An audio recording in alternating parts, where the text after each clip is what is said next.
Now, when I build my home as I someday may, I'll suit my fancy in every way. I'll fill it with things that have caught my eye and drifting from Iceland to Mordecai. It won't be perfect or in a period style, but oh, I've thought for a long, long while of all the corners and all the nooks, of all my bookshelves and all my books, the great big tables and deep soft chairs, and a Chinese rug at the foot of the stairs, like an old rug from Far Chow Wong that the Chinese princes could have walked on. And I want a woodbox garden rough for leaves and bark and all that stuff. Old pine knots and oak and gum to chuck on the fire when winter comes. And I want a cricket to hang around, 'cause I love its lonesome creaky sound. There'll be driftwood powder to burn on logs and a shaggy rug for a couple of dogs, like a big Airedale, winner of prize and cup, and a little poodle, such a lovable pup. You know, at times when only a dog will do for a friend when you're beat down, sick and blue. Let the world go wrong, he wouldn't care. If you break and cry or grouch and swear, he'll let you know as he licks your hand that he's downright sorry and he understands.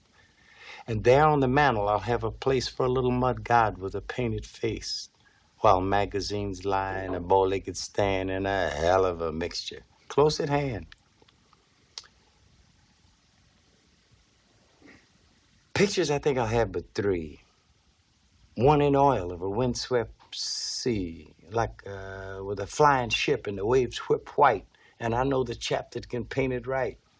It'll make you feel the age on your face, and I'll probably hang it over my fireplace. But the second picture, a freakish thing, is bright and colorful as a peacock's wing. It's an impressionistic smear called Sin, a nude on a striped zebra skin, by a Danish girl I met in France. Now, my respectable friends, they'll look askance. The pallid face, coal black hair, cherry red lips, and that bedroom stare. But I like while I loathe the beastly thing, and that's the way I feel about Sin. But the picture I love best of all, I'll hang it alone on my study wall, where the sun's hot glow and the moon's cold gleam can fall on it and make it seem that the eyes of the picture are meeting mine, that the lips are curved in that fine, sweet line, that wishful, tender, provocative smile that stirred my heart for such a long, long while. It's a sketch of the girl who loved too well to tie me down to that bit of hell. Yet every man knows when he is held by the soft, strong chains that femininity wells. It was best for her and I know, that she measured my love and bade me go. But we both have our great illusions yet, unsoiled and spoiled by vain regret. And I can't deny that it makes me sad to know that I missed what I might have had. It's a clean, sweet memory and quite apart, and we're still faithful in our heart. But the roof of my house, it'll have a rankish dip and shadowy eaves where the rain can drip in that damp, persistent, tuneful way. Ah, it's a cheerful sound on a gloomy day when the wind is high and the storm gods race, and I'll be snug by my fireplace with a favorite book and a cigarette and a long, cool drink I guess my butler will get. And I'll look about in my bachelor's nest while the sun goes zooming down in the west. And I feel that hot gold light on my face, and it'll make me think of some heathen place that I failed to see, that I missed some way, a place that I had planned to find someday. And I'll feel the lure of it drawing me. Damn it, I know what the end will be. I'll go, and my house, it'll wither away with the mice by night and the moths by day.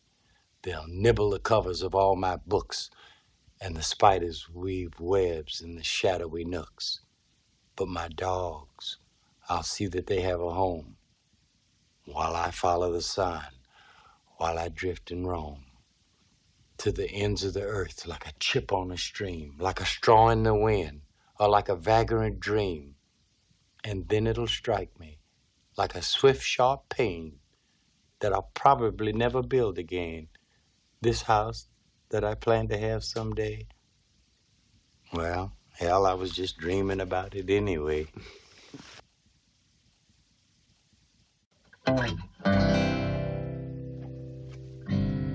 Once in Persia reigned a king, who upon his noble ring graved a maxim, true and wise, which when held before his eyes, gave him counsel at a glance of his life of change and chance.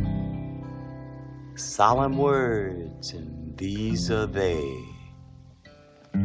even this shall pass away. Trains of camels through the sands brought him gems from foreign lands. Fleets of galleys through the seas brought him pearls to match with these. But he counted not his gain, nor his treasure, mind nor main. What is wealth, the king would say, even this shall pass away.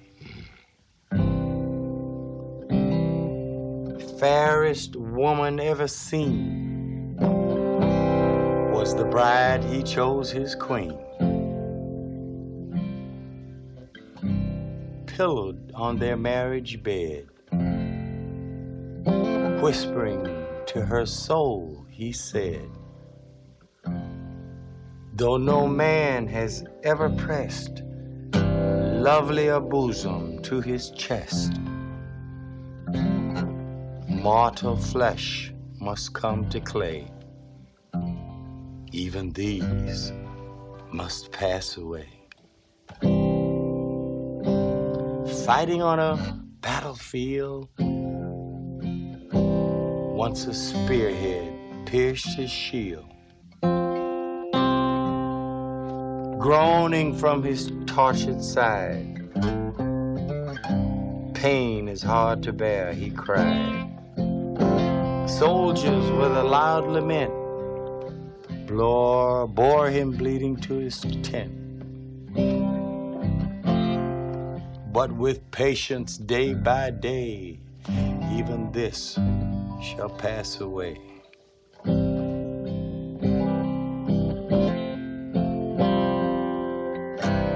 That's beautiful.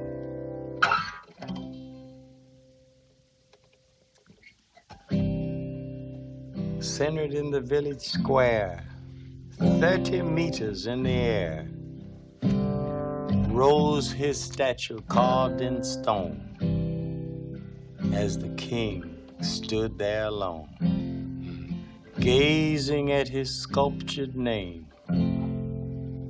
said to himself, so what is fame? Fame is but a slow decay.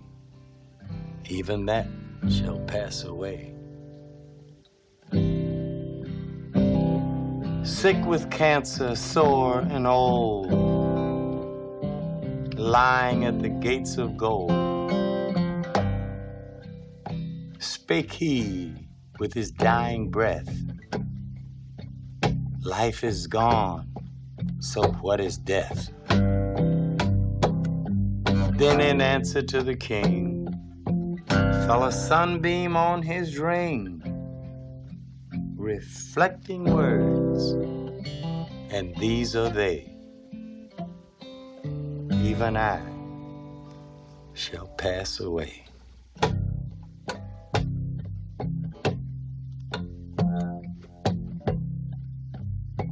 That's beautiful.